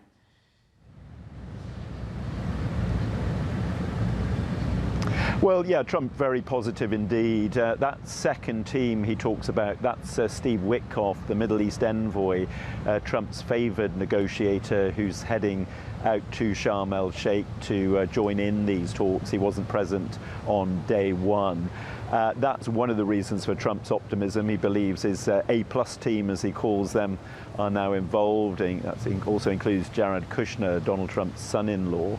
And he is raising expectations, of course. It is part of the way he is. He's a very positive person. But raising those expectations actually does add momentum to the process, because neither side wants to say no to the US president. Hamas have been warned that they face obliteration if they derail these negotiations. But make no doubt, there's also pressure on Israel and Netanyahu as well coming from the White House. Trump has at times got fairly irritated with Netanyahu gradually over the course of the last few months, and he's expecting Netanyahu to deliver on this, and there will be consequences. We don't know what sort of consequences if he doesn't, but certainly at the moment, Trump very, very positive. And John, is this the same original 20-point plan first proposed by Trump, or has it been modified?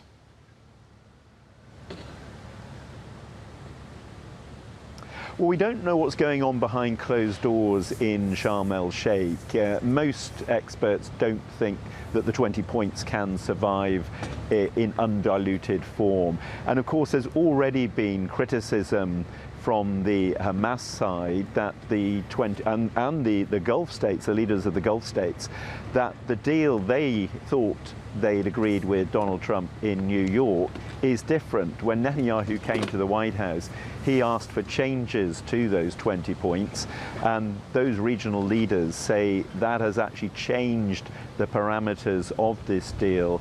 It doesn't specify dates for Israeli troop withdrawals. It doesn't make a firm enough mention, they say, of a Palestinian state. So there have already been changes, and it's really a question of, can they filter out all some of these elements and put them into the future and get the crucial elements done quickly. That, of course, is the end of hostilities, the release of all the hostages, and a flow of humanitarian aid into Gaza. Can they separate those three priorities from the rest of it, from the future governance of Gaza? John, thank you very much. John Brain in Washington. Barbara Slavin, a distinguished fellow at the Stimson Center, says although Trump's peace plan is vague, the most important thing is to secure a ceasefire deal now. I think what we're seeing in the United States is similar to what we're seeing in much of the rest of the world. There is declining support for the war in Gaza. Now, the U.S. has a very strong relationship with Israel that obviously goes back decades. There is also a strong personal relationship between President Trump and Prime Minister Netanyahu. But the fact remains that even Trump, as we see, has lost patience with the continuation of this war and has put pressure on Netanyahu to accept a ceasefire. There was a plan that has been put forward. Now, aspects of it may seem rather unrealistic, but I think the key element is getting the ceasefire, getting the end of the fighting so that hostages return home, so that urgently needed humanitarian aid comes into Gaza and people can walk in the streets without worrying about bombs falling on their heads. I think that has to be the priority. Whatever comes after, frankly, is of less concern, I think, to me, and probably also to many Israelis who are exhausted and traumatized by 2 years of this conflict, even if they're not suffering in the same material way that Palestinians are.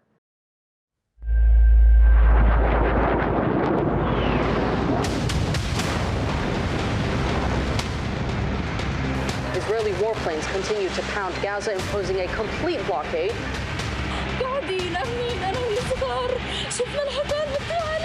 It's all about survival now. This is war. Does our police take cover?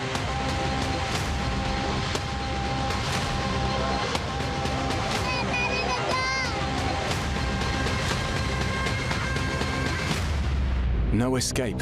Voices from Rafah on TRT World. Israel's deteriorating public image has prompted the country to go into damage control by recruiting social media influencers in the US to help justify its Gaza onslaught. But experts say Israel's latest rebranding attempt is in breach of US law. Selena Downs reports now from Washington. I brought you this from Israel. It's a bracelet. It's to protect you from Israel. They are the American social media stars pushing a pro-Israel agenda on the internet. And now it seems they can get a whole lot richer doing it. I had to come to Gaza to see the truth with my own two eyes. The Israeli government has launched a campaign to pay US influencers for positive posts to counter negative public opinion over Gaza. Every time my plane lands in Israel, I get this weird, unshakable feeling like, okay, I'm home. Documents filed with the US Department of Justice show nearly $900,000 set aside for payments to influencers this year. Israel's Ministry of Foreign Affairs recruited US firm Bridge Partners to oversee the campaign, codenamed the Esther Project. Invoices between Bridge Partners and the PR firm Havas show $60,000 for concept development, $140,000 to cover production costs, and $250,000 in payments to content creators, each of them pocketing around $7,000 per post. The payments are described as promoting cultural interchange between the United States and Israel.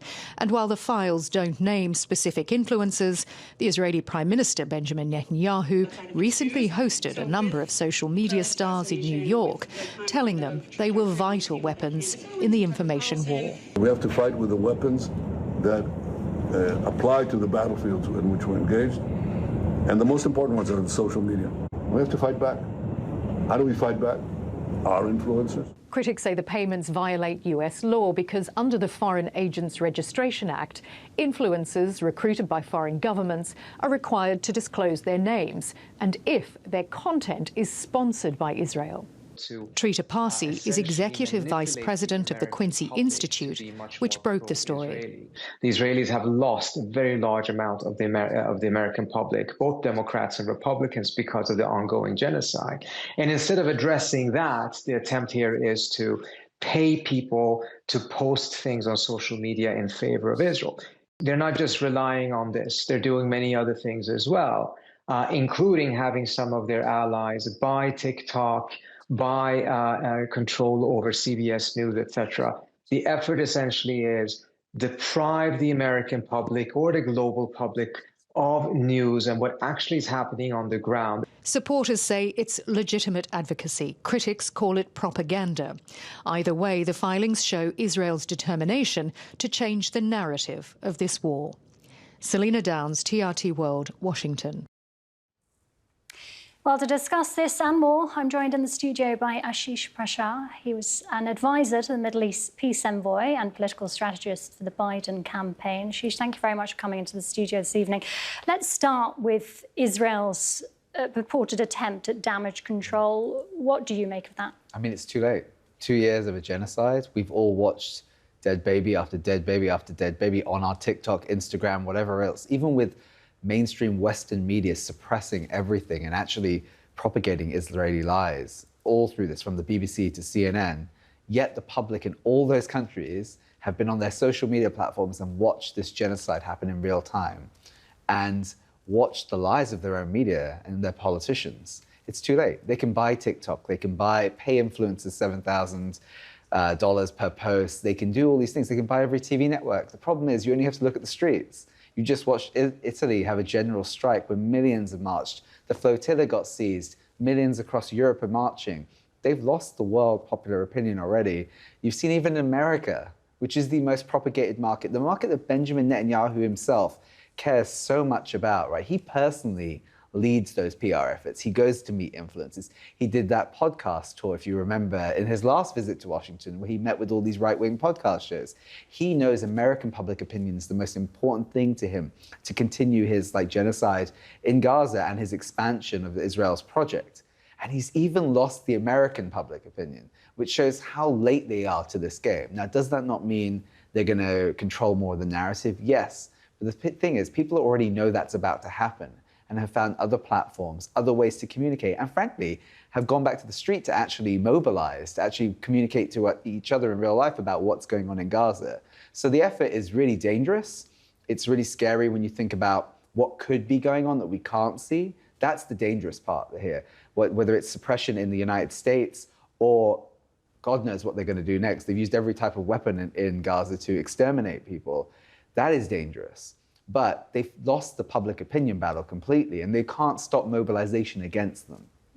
I did want to ask you as well about your campaign, Game Over.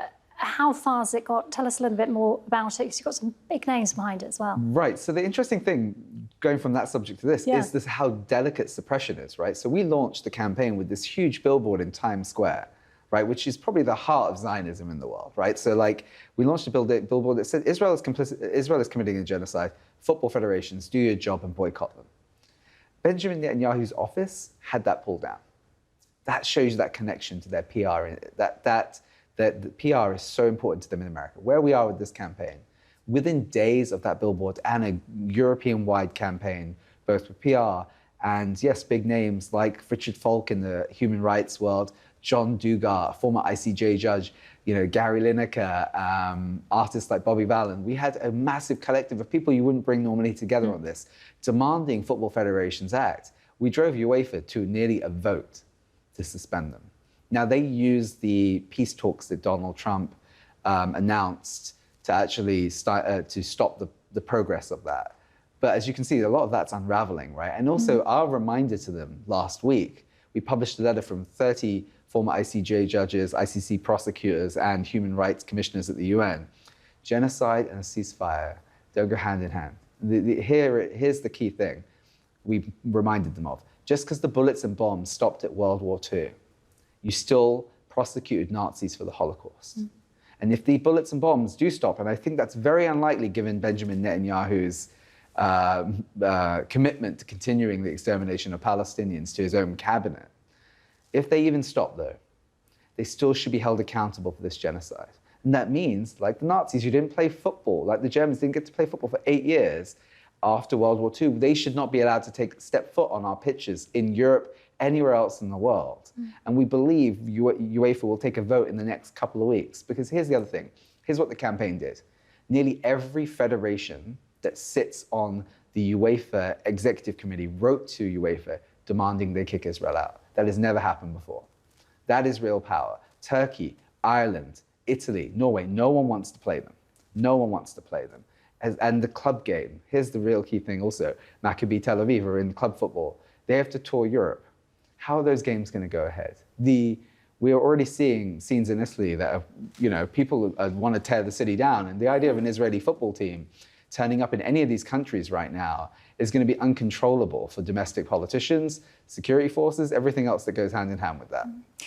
Ashish, 2 years, as we've been discussing here on TRT World, of these horrific conditions in Gaza, without a break, ceasefires, but then Israel has continued with the bombardment. What does it say about international law? What does it say about humanity, in your opinion? I mean, humanity is strong, but international law is dead. Like, our governments have basically shredded it up. Everything that was written in the post-war era is gone. Like, I don't believe we're going to be looking to Western governments for our moral guidelines anymore. We're not going to be looking to our politicians to enforce law at the point. If we are truly enforcing international law, the day the UN declared it a genocide only a couple of weeks ago, even though we didn't need the UN to prove it was a genocide, the Lemkin Institute declared it one back in December 2023. The UN declares our government should have been cutting Israel off, sanctioning Israel, should have been acting on that, should be arresting people who have participated. And then instead, they're welcoming them. They've arrived in the UK since then. They've been in the US. They've flown over European airspace. No one's touched them. International law is dead. It's up to civil society to hold Israel accountable. And people go to me, well, what can civil society do? We've done this stuff before. We've held our own politicians accountable. Why can't we hold another entity that, by the way, if civil society in every country in Europe decided it was going to take action, Israelis won't be able to travel here. Israelis shouldn't be able to travel here anyway. And people will say, well, what about the law? Here's the other thing.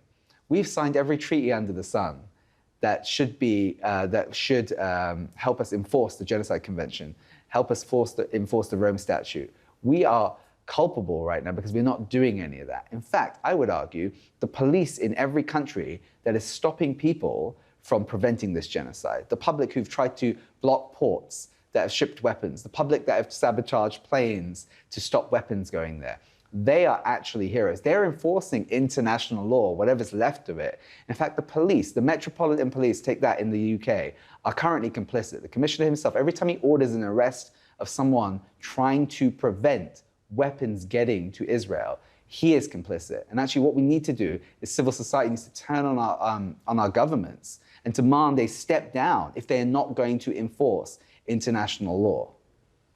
Ashish, very briefly, what are your hopes for this ceasefire plan that's being negotiated as we speak? I mean, look, I think Hamas has been consistent. They've been consistent since, I think, the 10th of October 2023. They would hand all the hostages over in exchange for their for hostages that Israel holds in their tens of thousands. I expect maybe the hostage part of this deal to go through because Trump wants it so badly and wants it for his own vindication, his own award, whatever he's looking for to get out of this. Do I expect it to hold? No. I mean, sadly, for the people of Gaza and people of Palestine, the Israelis are deeply committed to this extermination of their civilization, and what it requires is a full military intervention. What it requires is the rest of the world pulling its socks up and actually getting over there. What it requires is 1,000 boats landing there on its shores to get aid to people in Gaza. What it requires is the rest of the world to actually act. That's what it requires. Ashish, thank you very much for coming in and for giving us your thoughts this evening. Thank you. The European Union's support for Israel's military actions in Gaza has highlighted deep divisions across the bloc. Some see Israel as a key partner, while others are calling for stronger action to uphold human rights and international law. Victoria Innes reports. Hello from London and Europe, where more and more countries are recognising the state of Palestine. Most recently, Britain and France among them, with the French president getting a standing ovation at the United Nations General Assembly in New York. In fact, the majority of countries in the European Union have now made the move. But the EU's support for Israel's military actions in Gaza has highlighted deep divisions across the bloc. Some view Israel as a strategic partner, while others are pressing for measures to uphold human rights and international law. These differences revealing the complex balancing act facing EU leaders and underline the ongoing tensions that shape Europe's diplomacy. Brian Carter reports from Brussels. Less than a week after October 7th, 2023, the President of the European Commission, Ursula von der Leyen, and the President of the European Parliament, Roberta Metsola, traveled to Israel, visiting some of the places attacked by Hamas. The Commission later expressed the full support of the EU for Israel to pursue its military offensive on Gaza. Europe stands with Israel. And Israel has the right to defend itself. In fact, it has the duty to defend its people. This one-sided show of support in favor of Israel was quickly criticized by many across the EU, highlighting divisions within the bloc that continue to this day. For the last 2 years, millions of demonstrators across Europe, joined by labor unions, NGOs, and even EU staff, have been calling unsuccessfully for measures to be taken against Israel. For this scholar, the EU's inaction differs sharply from the measures taken against Russia after its invasion of Ukraine. Europe has imposed on Russia some 15 packages of sanctions, but has been incapable after 2 years of intense bombardment and onslaught on Gaza to adopt one single sanction against Israel. Many in the West see Israel as an ally. Strong defense and economic ties, along with a lingering sense of historical responsibility, still shape some EU states, especially its most powerful, Germany. For Germany, Israel is a raison d'etat, which means that Germany will not adopt a measure which would be considered as a punishment for the State of Israel or as sanctioning the State of Israel. Some EU lawmakers have long pushed for a suspension of the EU-Israel Association Agreement, which commits both sides to respect for human rights and democratic principles. Following pressure from some member states and an internal review suggesting Israel breached these obligations, the Commission proposed in September measures to suspend the free trade provisions of the agreement. But for this MEP, it's too little, too late. We made the argument to the European Commission that their obligation is to uphold the treaties and to uphold law and order and the rules-based system that they like to talk about a lot. So therefore, they should have been the one who were proactive around a breach of Article 2. They shouldn't have had to wait for member states to get agreement at the Council. A final decision by member states is expected in the coming weeks, but deep divisions remain, and the impact of the trade measures is likely to be limited. Brian Carter, TRT World in Brussels. Well, joining me now is Palestinian-British political commentator and filmmaker Yousef El Helou. Yousef, I want to start with your reflections on this anniversary because you grew up in Gaza, you were a journalist there for a long time, you still have family, including your parents there. What is going through your mind? I still cannot believe that the city of my birth is systematically being destroyed as we speak right now. It breaks my heart that those family members that I grew up with, they are no longer there. I lost my sister, Asma, and her beautiful 7 children, nephews and nieces, and dozens of my relatives. The house I grew up in is destroyed. My family is internally displaced, and they are facing man-made starvation and famine. So it's really devastating to me that on the second anniversary of this genocide, that my family have been busy surviving. But what worse than that is that they are unable to grieve, because this ongoing genocide means that they have to look for themselves, the safety, they have to hide, they have to look for the food. So I'm outraged from the complicity and silence of the governments of the world who are taking little steps to pressure Israel to end this genocide. This should not have lasted for almost 2 years. And so when you talk about that silence, obviously a lot of Western governments have recognised the state of Palestine recently. There is a growing swell, a growing movement amongst both public opinion and several countries. How does that fit into it for you? Obviously there is a lot of celebration, but it must be very difficult as well, as you say. It's a welcome step. It's a symbolic one. It means a lot to us that finally the world has awakened. The governments of the world, they recognize Palestine as a state, but will Israel abide by this recognition? Will it end the occupation? What does it mean that Palestine is recognized while people are being ethnically cleansed, being genocided? We have no sovereignty on our borders, we have no airport, no seaport. It's a long overdue recognition, but we have been existed for centuries. So the main issue here is to remove the denial of our existence. So I wish that the world will really stand firm against Israeli colonization and occupation. And I'm happy because of the solidarity and growing support for the Palestinian cause. When governments fail their people, they don't speak up to the injustice, then people take the initiatives. And I'm proud of the activists who risk their lives on board of the flotilla coming to Gaza to break the siege. And I see millions around the world, especially in London, they voice their concern and anger and frustration that it's enough. Palestinians must be liberated. Palestinians must have their self-defense because Palestinians need the security. And it's outrageous that the world is allowing this injustice and suffering to go on for 80 years. Yousef, thank you so much. Stay with me. I'll come back to you very shortly. Well, recent polls, too, reflect growing public support for Palestinian statehood. Here in the UK, 44% of Brits support their Prime Minister's decision. When it comes to 18 to 24-year-olds, that figure is even higher, with 2/3 of that age group supporting the move. Across Western Europe as a whole, public opinion on Israel is at its lowest. Only 13 to 21% of people in any country now have a positive view. In contrast, 63 to 70% have unfavourable views. Spain was one of the first European countries to officially recognise the state of Palestine. But it didn't come from government circles alone. It was powered by years of activism and pressure from civil society. Jaime Velasquez reports on how grassroots pressure groups helped drive Madrid's decision. On the streets of Madrid, Barcelona, Valencia, week after week, demonstrators have rallied under Palestinian flags. From student sit-ins to cultural boycotts, the Spanish people's support for Gaza has become one of the loudest in Europe. BDS, or Boycott, Divestments and Sanctions, is a Palestinian-led movement which aims through non-violent means to pressure Israel to comply with international law. It receives strong backing in Spain. There's now a human tide, a movement that has already said enough.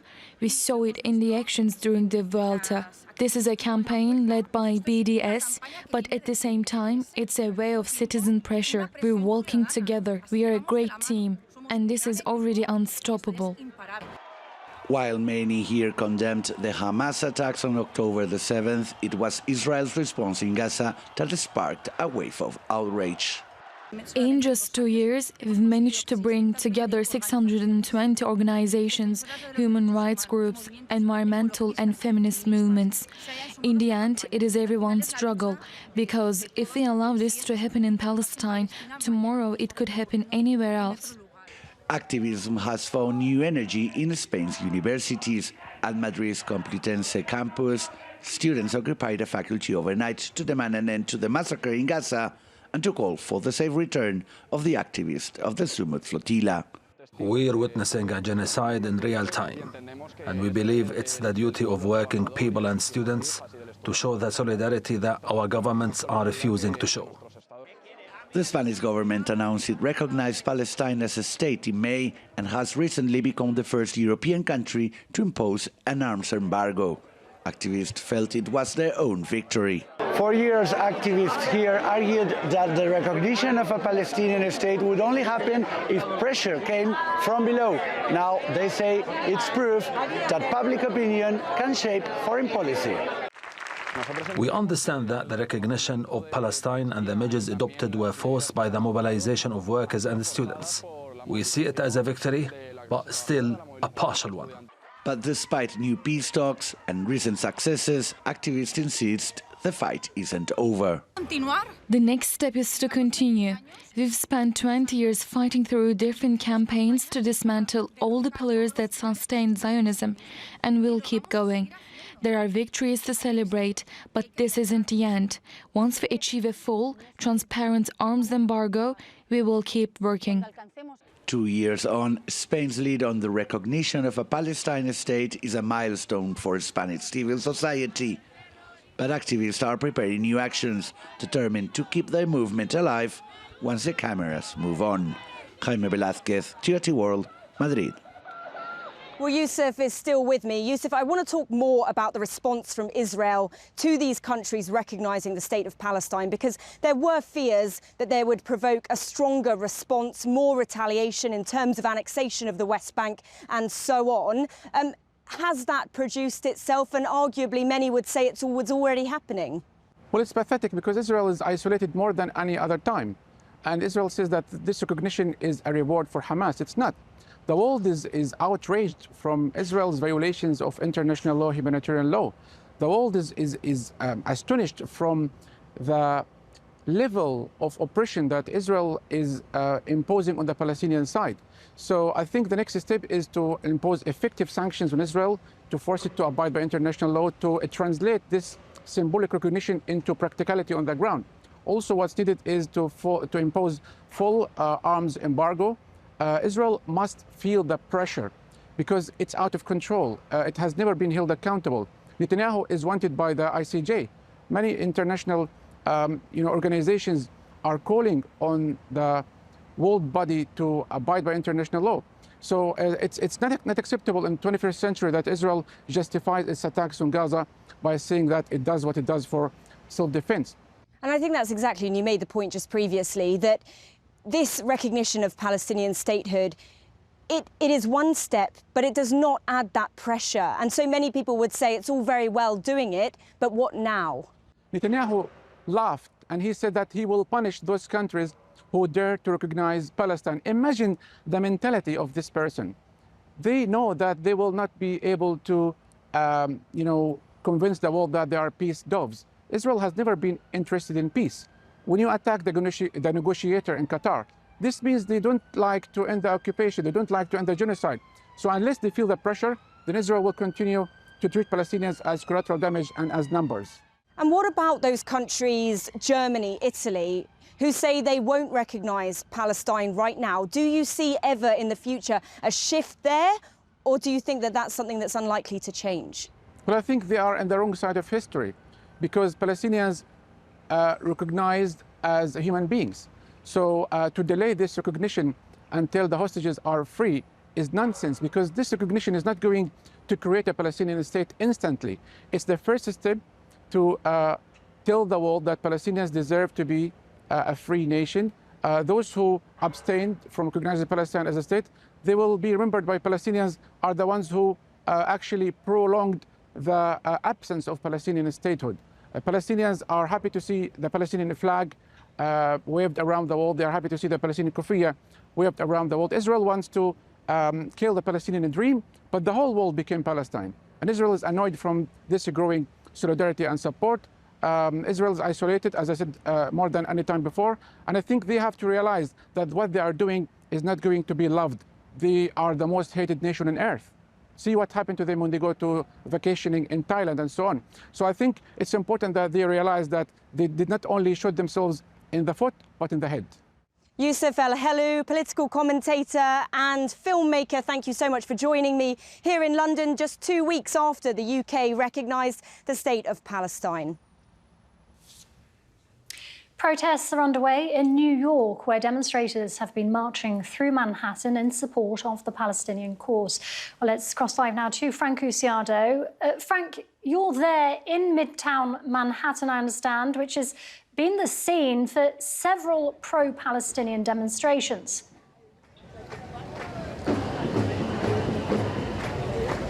Yes, indeed, we're here a couple of blocks away from Radio City Music Hall. Behind me is the Fox News channel on 6th Avenue here and 47th Street. And these protesters, they're pro-Palestinian protesters, anti-Israel protesters, have chosen to come here to begin their march here in support of the Palestinians in Gaza today. Several hundred of them behind me here saying, "Free, free Palestine, Palestine should be freed." We talked to a number of the people that are showing up here, mostly young people, and they told us about why they came from even out of state to show their support for Palestinians. Let's hear what you had to say. Children, mothers, families, bombings. So it's a broadcasted genocide that's happening right in front of us. And what is the U.S. government doing about it? They're trying to distract us. That's what they're trying to do. They're trying to distract us from the reality of it and trying to make it seem as if it's not a genocide, as if it's not as bad as it seems it is. But there's footage all over the internet. You can't try to hide that at all.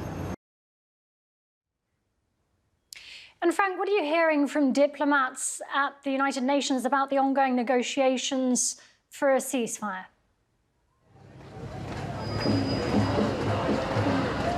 Well, today specifically, when we were going around the halls of the United Nations and by the Security Council, we were talking to diplomats, and they really didn't want to go on camera. They said, "We're worried. We don't want to say anything publicly that may interrupt or disturb or be used by the Israeli government to slow down the talks and used as an excuse." So they're very worried about the tense negotiations going on right now. Initially, they were fairly skeptical about President Trump's 20-point peace plan. Experts we've talked to said it's a very difficult peace plan to implement, so we'll have to see what the devil is in the details of that. And of course, one of the things that we also talked about here today, off camera with some diplomats, is the recovery of those bodies that the Israeli wants. The Israeli want the hostages' bodies returned. Well, there's a problem there. A lot of those bodies are being dug up out of the rubble. It's going to take some time to find those. So that may delay the actual process of negotiations down the road. Back to you. Frank, thank you very much. Frank Usiado in Midtown Manhattan. Turkish President Recep Tayyip Erdogan has once again called on the world to support a two-state solution for Palestine. Speaking at the Turkic State Summit at Azerbaijan, Erdogan said the Turkic world must play a more active role in promoting regional stability and security. The attacks initiated by the government of Israel, beginning with Lebanon and Syria, continuing in Yemen and Iran, and most recently targeting Qatar, demonstrate that the greatest threat to our region's stability stems from the current administration of Israel. We welcome the recent developments aimed at halting the massacres in Gaza, which have resulted in the loss of 66,000 innocent lives. We firmly believe that only a solution based on the international legitimacy and legal rights of the Palestinian people, founded on the principle of two states, can open the door to a lasting and just peace. We remain steadfast in our commitment to advancing efforts towards this end. Turkish head of communications Burhanettin Duran has said Turkey will continue to stand firmly for justice, human dignity and the oppressed, both on diplomatic platforms and through humanitarian aid efforts. Marking the second anniversary of October the 7th, Duran emphasised the struggle would persist until the voices of the Palestinian people are heard and justice is served. He also said, Gaza has witnessed one of the most severe humanitarian disasters in history. The bombings, blockade and systematic destruction have led to the loss of tens of thousands of civilians, including women and children. Before the eyes of the world, a nation has been deprived of their land and most basic rights to life. This situation isn't only the tragedy of the Palestinian people, it's a disgraceful testament questioning the international order, law and human values. The silence of the international community has once again revealed the collapse of justice mechanisms. What's happening in Gaza isn't a conflict, but a systematically carried out genocide and occupation.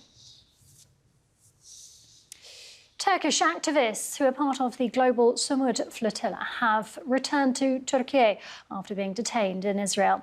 14 Turkish citizens who were aboard vessels seized by Israel safely crossed into Jordan by land before boarding a flight from Amman back to Turkey. Well, Lilia Zavca has been travelling with them and captured the moment their plane landed at Istanbul airport. These are the 14 Turkish national activists that were brought to Turkey, and we just got out of the plane, and they're here giving statements to the press, to the media, and these 14 fleet members actually refused to sign the deportation paper. So the reason why they did it is that they say that Israel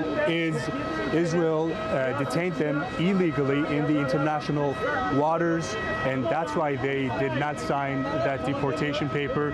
Fatih, how do you feel right now? I feel very well. It's very honor to be in being in Sumud flotilla, and it's also very honor to be for me and being in jail in occupation land in Palestine. And also it's very honor to be in my country. And here we were trying to break the siege. We were trying to open a human corridor, but they cut it our way and they took us to prison. But we will never stop. We will continue.